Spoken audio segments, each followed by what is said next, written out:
That Nixon might have been involved in the heroin coup for his own personal gain is lent credence by the following quote from Dan Molday's respected book, The Hoffa Wars, Charter Books, 1978. A former Nixon aide, not privy to the Hague investigation, says that one of his associates in the White House mentioned to him sometime during the impeachment summer, unquote, that someone high up, maybe White House Chief of Staff General Alexander Haig, was interested in Nixon's possible organized crime involvements, unquote. That conversation involved a massive payoff, unquote, from those in Army Service Club scandals in Vietnam during 1969 or 70. The aide says that the Service Club ripoffs, quote, involved the mafia and millions of dollars, and that the main focus of the interest by someone high up in the White House was on whether the top mafia guy who ran, quote, all these things in Southeast Asia, unquote, had made payoffs to Nixon. The crime figure, he says, was the one who was apparently known as the so-called mastermind or architect of the Southeast Asian drug trade, who was very powerful and very well known as a mob leader. According to government narcotics experts, the central figure in the Indochina Golden Triangle narcotics traffic was Santos Traficante, unquote.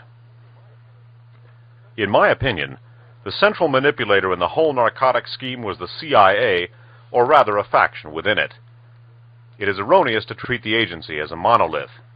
Various lobby groups have their own agents in the company, generating internal power struggles that reflect political polarizations external to the CIA. There are, doubtless, CIA factions wholeheartedly in favor of ending America's policeman and oppressor roles, and in favor of social democratic rather than right-wing regimes. Equally certain is the fact that one should take the agency's new, outwardly benign face with a grain of salt. Within the agency there remain powerful groups promoting continued support of old friends in Latin America and Southeast Asia. The China-Cuba lobby has traditionally been one of the most influential within the CIA, and there is little reason to believe that the situation has seriously changed. Finally, the agency has laid low of late, as the Carter administration has lobbied for a relaxation of constraints placed upon it by Congress in the wake of the 70s exposés of CIA horror stories. In addition to, or rather behind, the CIA's new official policy, there is also an unofficial one. It manifests itself in such matters as the manipulation of the DEA to perform what previously had been CIA dirty work, and in the toleration, if not encouragement, of a large, apparently independent army of Cuban exile terrorists available for action in Latin America at the request of the presiding dictators. The evidence suggests that the forces behind the unofficial policy were able to place many of their loyal CIA agents in the DEA and in such private intelligence agency covers as Intertel and Wackenhut, where they continue their tasks while letting the agency wash its hands. Intelligence is still gathered by the CIA, but some of the dirtiest operations are now performed by former, unquote, agents. We cannot, of course, discount the possibility that the unofficial policy is in fact executed by former agents who had either been purged from the agency or left in protest against its more moderate line. However, that implies that a renegade CIA faction now runs an independent secret service, aided by lobby interests, in other words, not Intertel, but an even more powerful, quote, third force. If that is so, I could come up with only one lobby group with the relevant motives as well as the power to back them. The World Anti-Communist League, otherwise known as WACL. WACL. WACL can mobilize CIA agents closely associated with the China-Cuba-Chile lobby, especially the large contingent of former agents of the Gehlen-Vlasov organization, in parentheses, the intelligence agency run by Hitler's master spy Reinhard Gehlen, which became the BND, the West German equivalent of the CIA. E. Howard Hunt was clearly the China, Cuban, Latin American lobby's man. That he is also tied to WACL is suggested by the fact that William F. Buckley, Hunt's close friend for 20 years and the godfather of his children, was one of WACL's top U.S. supporters. Also connected to the same lobby groups are Lucien Conein and the State Department's former intelligence chief Ray S. Klein, who continues to be a frequent guest at the Taiwan World Anti-Communist League stronghold. Hunt and Conein were the vital forces behind the White House's great heroin coup. Hunt secured the Cuban exiles their necessary footing and he got his friends Bernard Barker and Manuel Artime to set up, quote, hit teams to kidnap and murder Latin American narcotics traffickers. According to Frank Sturgis, those traffickers included members of Auguste Ricord and Christian David's Grupo Francais. Hunt persuaded Agel Crow to bring CIA agents into the White House narcotics apparatus. He told Crow that he knew, quote, key CIA officers who could be temporarily detached from the agency and employed by the new liaison group, unquote. It was Hunt who recommended Lucien Conein to head the group. Finally, it was intelligence reports from the CIA and Conein's group which made White House narcotics actions focus almost exclusively on the Corsicans. Conein's close friend, Mitch Werbel III, told journalist Jim Hogan he, quote, found it difficult to believe that a lifelong spy of Conein's stature could ever really leave the CIA. Accustomed to the use of other government agencies as CIA covers, Werbel quite naturally held open the possibility that Conein's DEA job was no more than an exercise in sheep-dipping the backgrounds and identities of the Dirty Dozen, all of whom were CIA veterans, unquote. The desire to help its old friends in Southeast Asia and Latin America was not the CIA's only motive for promoting the heroin coup. The Gaullists in France, including their loyal adherents in intelligence agency SDECE and their dirty tricksters in SAC, were, in the de Gaulle era, the CIA's arch enemies, as well as rivals for control of the world heroin trade. One can well imagine the CIA joining forces with Georges Pompidou and other pro-U.S. forces in France in crushing the old Gaullist intelligence network. In 1973, with the Corsicans finally pushed out of the picture, the White House reorganized the narcotics effort to form the DEA. Almost immediately, heroin began flowing to the U.S. from new sources of supply. Journalist Ron Rosenbaum cites the following statement by a U.S. Customs official, quote, BNDD and Customs are finally getting somewhere. They break up the French connection. They're getting big conspiracy cases. Suddenly they, the White House, step in and there's this big shakeup, and by the time people get back to work, the Mexican connection is set up, protected, and doing big business. What's that say to you? Unquote. He might have added that the Southeast Asian connection was also protected and doing big business. The emergence of the DEA was the next to last phase of the heroin coup. Hunt and Conein's CIA agents moved into DEA intelligence and operation, Conein locating 12 Latino CIA agents in his Special Operations Group alone. The Dirty Dozen was officially created to combat Cuban and Latin American narcotics smugglers, allegedly following the assassination approach conceived in the darkest corners of the White House. It must have been a gag. Conein's forces were apparently directed for the most part against small-time independents who had competed with the big-time traffickers in on the heroin coup. The biggest Cuban network, Santo Traficantes, went untouched. Miami's 1974-75 murder wave in Little Havana might even have been connected to the activities of Conein's Cubans. The victims had opposed Orlando Bosch's drive for solidarity in terrorism, a drive which, as suggested by writer Hogan, might well have enjoyed the support of Traficante and Robert Vesco. Of the latter two, certainly the first and quite possibly the second as well were central figures in the heroin coup. That brings us to the last, the political phase of the heroin coup, which began with the DEA's 1974 takeover of the CIA's Latin American torture and repression apparatus, and ended with the 1976 creation of CORU, Bosch's terrorist army. Ended is, however, the incorrect word, since the brutalities financed by the heroin coup continue. The DEA, or that part of it penetrated by the CIA, protects the major narcotics dealers. The latter, in turn, support, financially and through gun running, anti-communist paramilitary groups which work hand-in-hand with Latin American police and military forces, whose death squads and torturers are supervised by agents of the DEA. The infiltration of the DEA and the variety of political assignments for its agents have caused such violent splits within the Bureau that one can speak of two wings which fight one another. One wing carries out guns for drugs and protection programs, the other tries desperately to combat the drug traffic carried out or protected by the first. Among the expressions of this bitter internal strife, apparently, are the Cecilia Falcone and Werbel cases and the dismissal of DEA Director Bartels for suspected corruption. Recently, the use of drug profits to finance right-wing terrorism has been placed in a new perspective by revelations of Cuban exile teamwork with European and Latin American fascists and the economic support of the World Anti-Communist League for the same anti-communist groups. And that brings us to the final link in the chain of drugs, intelligence, and fascism. And I would emphasize that our next Radio Free America show is going to cover that final link. And the next link, we're going to talk not only about Klaus Barbie and the cocaine situation, but about this final intersection, the final link, as Kruger puts it, in the chain of drugs, intelligence, and fascism. Let me add that broadcasting from Foothill College, this is KFJC Los Altos Hills.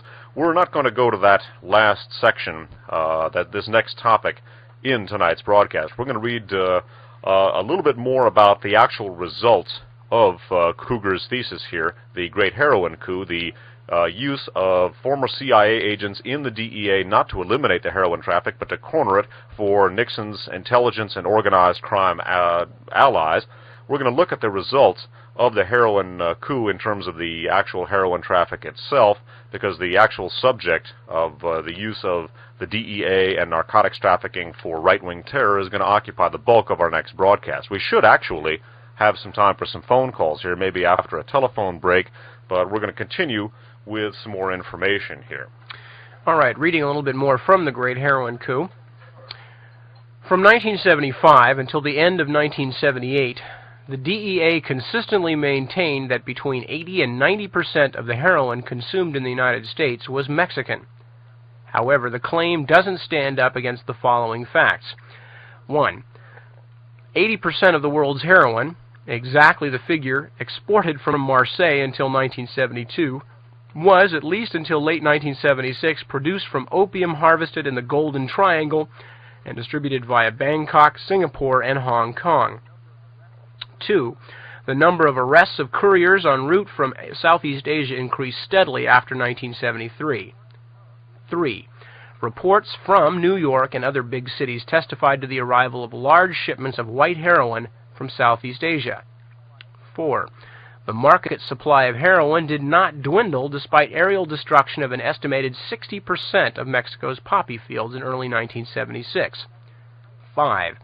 An effective tidal wave of Golden Triangle heroin began flooding Europe in 1973, while many couriers en route to the U.S. and Canada were nabbed by European police. 6. The DEA was aware of Santo Traficante's dealings in Southeast Asia, as well as the later Mafia summit in Palermo, where large sums of money were set aside for investment in the Golden Triangle. 7.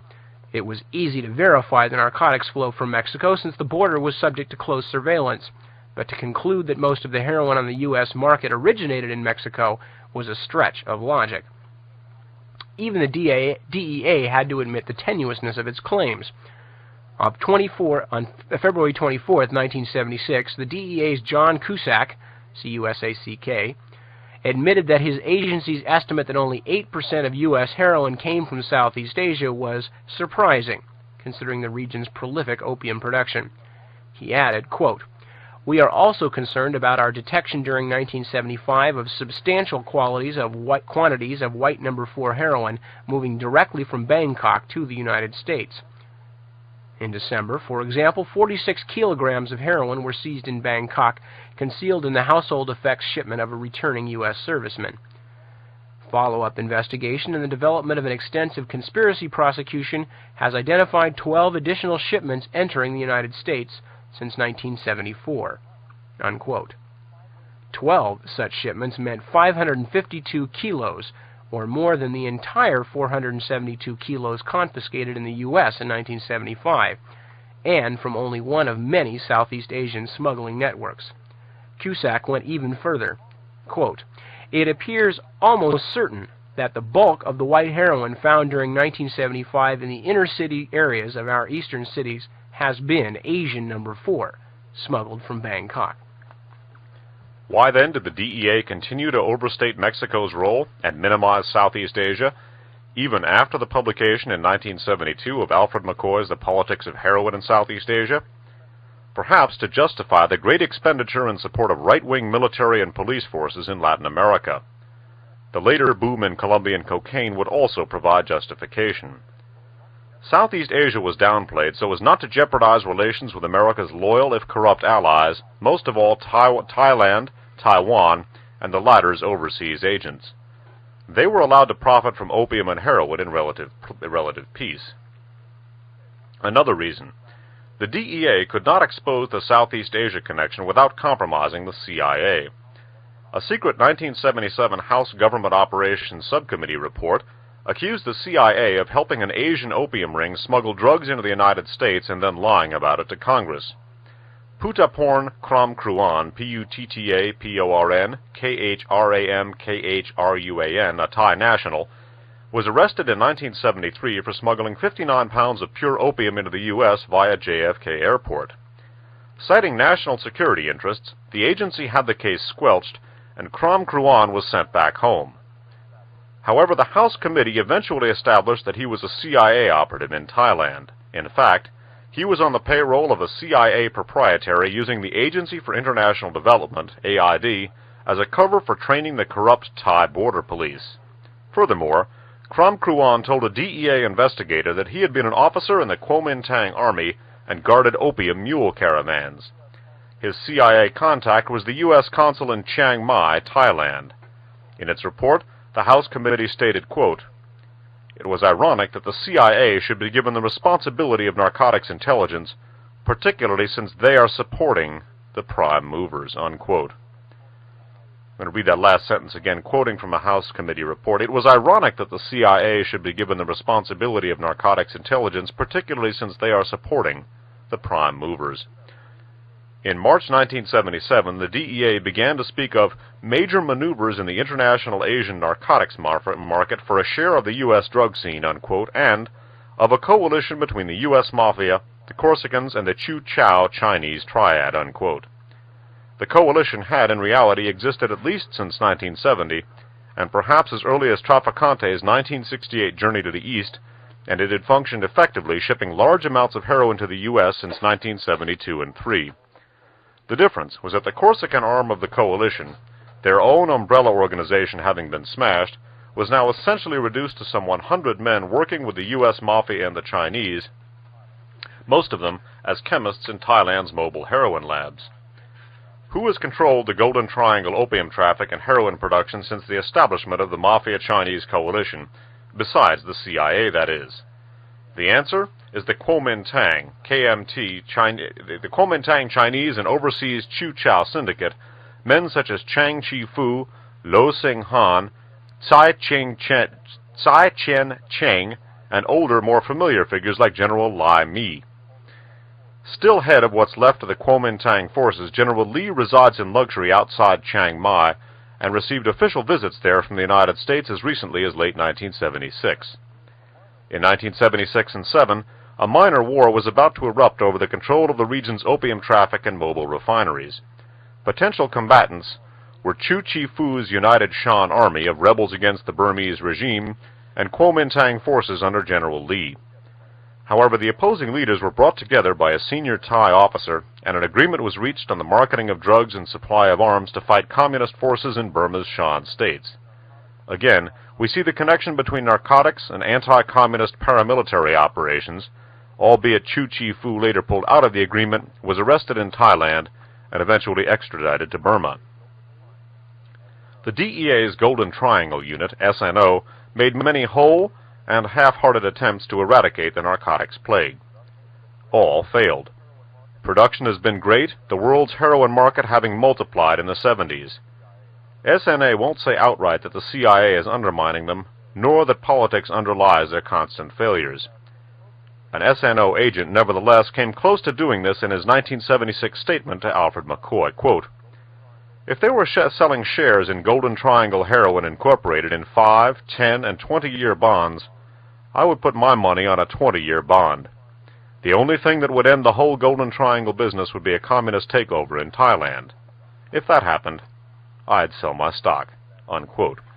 Here again, the point being that the great heroin coup not only shifted the control of the heroin traffic from the Corsican syndicate to their Sicilian and Cuban and CIA competitors. But beyond that, the main focus of the heroin traffic was not Mexico, as was being bandied about, I should say, by the DEA, but rather Southeast Asia. And I think it's worth bearing in mind Kruger's, not only his analysis of the possible role of the Galen World Anti-Communist League organization in this narcotics traffic and the use of parallel police for anti-communist terror, read anti-democratic terror, because according to Wackel and CIA elements, basically a communist is anyone who doesn't believe in fascism, and that's, I think that there are an awful lot of graves marked and unmarked all around the world that would testify to that. Graves of priests, school teachers, and all kinds of other people who were not communists, but were not fascists either, and paid dearly for that philosophy. I think it's worth considering the tremendous amount of press being given to Mexico as a center of corruption and drug traffic to this day, and whether or not the attention being focused on Mexico again serves to provide the pretext for the use of the DEA and other organizations for the use of intelligence and, quote, anti-communist, read fascist operations. Indeed, and also, as we were talking about at the beginning of the broadcast, many of the current things going on in terms of not just the Iran and Nicaraguan scandal story coming out, but a lot of the current administration policy has begun to come back in bits and pieces as being tied into the narcotics trade. Of course, we have become massive suppliers in the past 7-8 years now of the Afghan guerrillas, the Mujahideen, through Pakistan. Of course, this is one of the reasons that General Zia al-Haq is still in charge in Pakistan. The man is it's a military government. It's practically martial law in Pakistan. And Zia al-Haq, of course, is our man there, and we are using Pakistan as our conduit for weapons to the Mujahideen guerrillas. But on the flip side, recently packages of hashish have been showing up in the United States with the Mujahideen slogans and propaganda on them. You know, buy a gram of hash, kill a Russian, etc., etc., that sort of thing. That's just one example. Of course, we talked at great length about what's going on with Nicaragua. Now, interestingly enough, at the time that, now remember George Bush, our current vice president, and remember, too, also, this is a rather interesting parallel because of Richard Nixon as vice president sort of putting together his connections to the drug trade and these other various trades and the intelligence apparatus and all these things preparatory to becoming president, as he felt he would in 1960, and setting up things like the Bay of Pigs operation, again thinking that he was going to be the president in 1960. Bear that in mind with George Bush, who of course is the heir apparent. George Bush himself also naturally a former DCIA, director of the CIA, during the time a lot of this stuff was being consolidated in 1975 and 1976. And a lot of the connections between the CIA and the Latin American death squads are becoming institutionalized. More recently, as vice president, George Bush was down in Florida as head of a DEA task force that was supposedly going to put the blocks to the drug traffic once and for all. Well, leaving the obvious absurdity of that aside, since as we've talked about at great length, and we'll talk at even greater length during the next Radio Free America, the cocaine trade is largely a creature of the right wing, the American right wing and the Latin American right wing, with some help from the European right wing. But leaving the absurdity of George Bush's claim that he's stamping it out aside, one of those very self-same former CIA agents who we talked about at great length, Frank Turple, suggested that in fact George Bush's whole DEA operation in Florida was just a further excuse to inject the CIA, to use the DEA as a form of hypodermic, which is in fact what Henrik Kruger is talking about, using the DEA as a form of hypodermic to inject the CIA covertly into further areas of Latin American politics. Now, besides the Great Heroin Coup, which is probably the best source for the stuff we're talking about tonight, which is why we use it at such great length, the cited book, Alfred McCoy's Politics of Heroin in Southeast Asia, lays out a lot of the ground we've talked about in earlier broadcasts.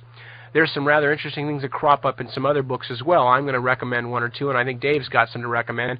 One of them is a book called Hidden Terrors by A.J. Langeth, which goes in some length about the AID connections, the Aid for International Development, They were talking in the Great Heroin Coup. Kruger was talking about police officers who are trained in these terror factories, essentially in the United States, and sent back down to Latin America, oftentimes with CIA and DEA oversight, trained in basically repressive measures, torture and assassination. And Hidden Terrors by A.J. Langeth, formerly a writer, I believe, for the New York Times, is a book entirely about the death of Dan Mitrione, an American police chief who, with connections to the CIA, who was in fact just that kind of American operative in Latin America, Uruguay and Brazil, among others.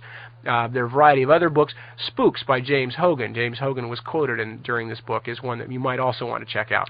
There are a couple of other books. I would like to emphasize, though, that the material here is probably the best, we'll go into those perhaps in a second, the best single analysis of the interrelationship between, as Kruger puts it, drugs, intelligence, and international fascism ever done. And again, the use of the DEA not only to corner the narcotics traffic, but in turn as a vehicle of the U.S. intelligence apparatus and as a major adjunct to the Latin American terror campaigns shouldn't be overlooked. We're kicking around the possibility, obviously it'll have to be clear to the programming, of perhaps in May, during KFJC's Month of Mayhem, when we do particular special programming, maybe doing a two-part series on Iranagua or Irangate, Contragate, where we will review not only the anti-Castro Cubans, many of the same elements involved in the Kourou-Bosch terror campaign, their involvement in this whole situation, and the role of narcotics and the narcotics traffic in the system that we're seeing down that's exploding right now on the U.S. scene, and in terms of the Iran-Contragate scandal.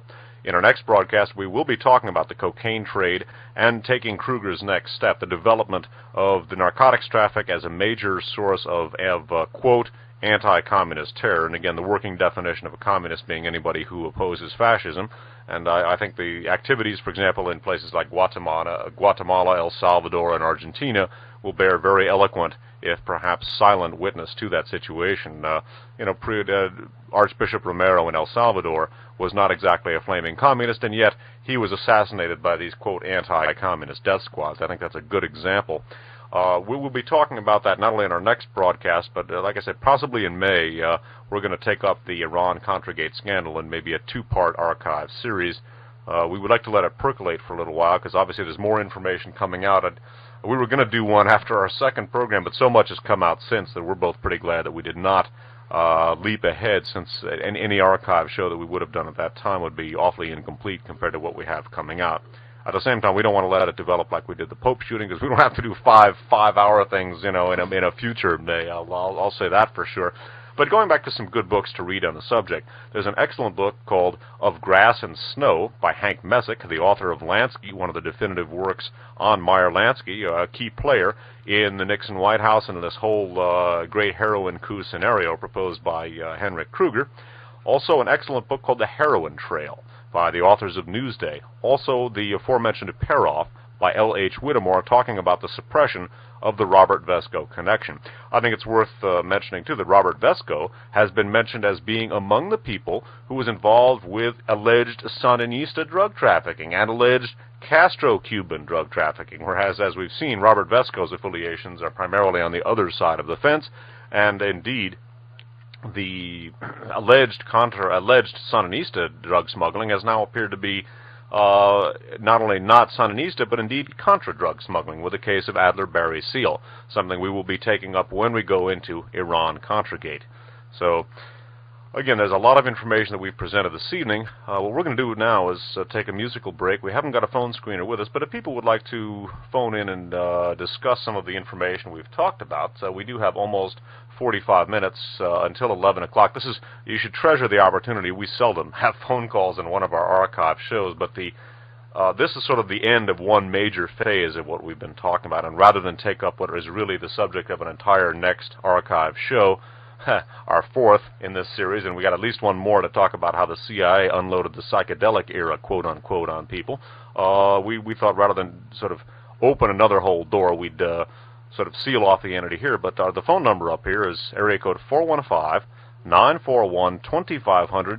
What we'll do is we'll take 3 calls, screen 3 calls, and then go and take the calls, and then if we, depending on how fast they go, put on some more music, screen 3 more calls, and so forth. So if people would like to call in at this point, We have almost 45 minutes. That's right. Now, there's always the possibilities that everybody has their tapes on, and they're not going to find out that we're calling for phone calls until they put the tape on tomorrow. But we will take a musical break, and if you are out there and you would like to talk about some of this stuff, as Dave mentioned, I think it's been about 12 or 13 or maybe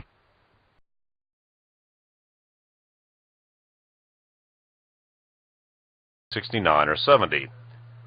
The aide says that the Service Club ripoffs, quote, involved the mafia and millions of dollars, and that the main focus of the interest by someone high up in the White House was on whether the top mafia guy who ran, quote, all these things in Southeast Asia, unquote, had made payoffs to Nixon. The crime figure, he says, was the one who was apparently known as the so-called mastermind or architect of the Southeast Asian drug trade, who was very powerful and very well known as a mob leader. According to government narcotics experts, the central figure in the Indochina Golden Triangle narcotics traffic was Santos Trafficante. That Nixon might have been involved in the heroin coup for his own personal gain is lent credence by the following quote from Dan Molday's respected book, The Hoffa Wars, Charter Books, 1978. A former Nixon aide, not privy to the Hague investigation, says that one of his associates in the White House mentioned to him sometime during the impeachment summer, unquote, that someone high up, maybe White House Chief of Staff General Alexander Haig, was interested in Nixon's possible organized crime involvements, unquote. That conversation involved a massive payoff, unquote, from those in Army Service Club scandals in Vietnam during 1960, unquote. In my opinion, the central manipulator in the whole narcotics scheme was the CIA, or rather a faction within it. It is erroneous to treat the agency as a monolith. Various lobby groups have their own agents in the company, generating internal power struggles that reflect political polarizations external to the CIA. There are, doubtless, CIA factions wholeheartedly in favor of ending America's policeman and oppressor roles, and in favor of social democratic rather than right-wing regimes. Equally certain is the fact that one should take the agency's new, outwardly benign face with a grain of itself in such matters as the manipulation of the DEA to perform what previously had been CIA dirty work, and in the toleration, if not encouragement, of a large, apparently independent army of Cuban exile terrorists available for action in Latin America at the request of the presiding dictators.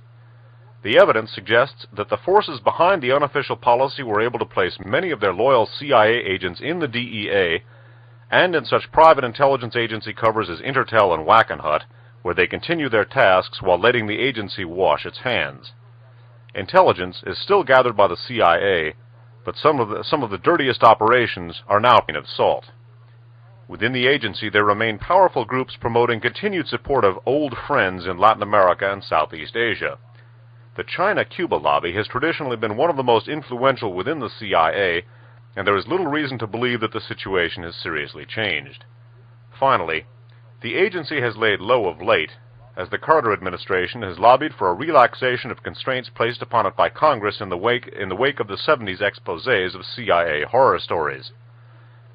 In addition to, or rather behind, the CIA's new official policy, there is also an unofficial one. It manifests